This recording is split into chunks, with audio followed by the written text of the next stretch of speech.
దాడి ఘటనపై పోలీసుల దర్యాప్తు కొనసాగుతోంది. డిప్యూటీ స్పీకర్ రఘురామకృష్ణరాజుపై దాడికి యత్నించిన 57 మంది నిందితులపై పోలీసులు కేసు నమోదు చేశారు. ప్రస్తుతం ఆకివీడు పెద్దపేటలో పరిస్థితి ప్రశాంతంగా ఉంది. పోలీస్ పికెట్ 144 సెక్షన్ అమలు కొనసాగుతోంది.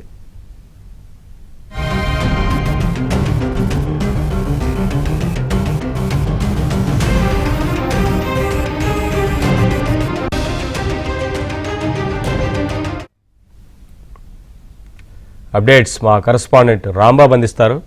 రాంబాబు, ఈ ఘటనపై ఇప్పటికే కేసు నమోదు చేసినట్టు తెలుస్తోంది కదా, ఏం చెప్తున్నారు పోలీసులు విచారణ సంబంధించి? నవీన్, నిన్న ఆకివీడు టౌన్ లోని పెద్దపేటలో జరిగిన ఆ ఘటనకు సంబంధించి పోలీసులు అయితే కేసు నమోదు చేశారు. మొత్తం మీద 57 మంది మీద కేసు నమోదు చేశారు. దీనికి సంబంధించి ఇంకా అరెస్టులు అయితే ఏమీ చేయలేదు.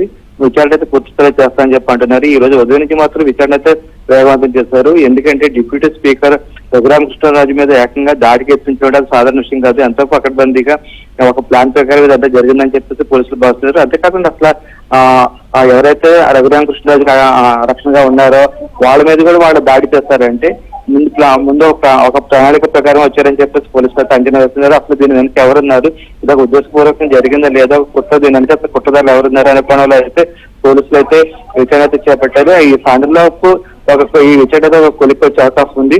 ఈ సంఘటన సంబంధించి అటు రాష్ట్ర ఉప ముఖ్యమంత్రి పవన్ కళ్యాణ్ గారు తీవ్రంగా ఖండించారు. ఈ విధంగా చేయడం చాలా మంచి పద్ధతి కాదని చెప్పేసి ఆయన అయితే హితవు పలికారు. ఇటువంటి సంఘటనలు జరగకుండా చర్యలు తీసుకోవాలని చెప్పేసి ఆయన కూడా పోలీసులు అయితే ఆదేశించడం జరిగింది. ఈ నేపథ్యంలో ఈ సంఘటన తీవ్ర సంచలనం సృష్టించింది. మొత్తం మీద ఈ కేసు విచారణ అయితే పూర్తి స్థాయిలో ఎటువంటి ఇబ్బందులు లేకుండా చేస్తారని చెప్పేసి పోలీసు అధికారులతో చెప్తారు. ఈ రోజు సాయంత్రం కూడా ఒక కేసు కొలికొచ్చే అవకాశాలు ఎక్కువగా కనిపిస్తాయి. నది. Thank you Rambabu, thanks for the updates.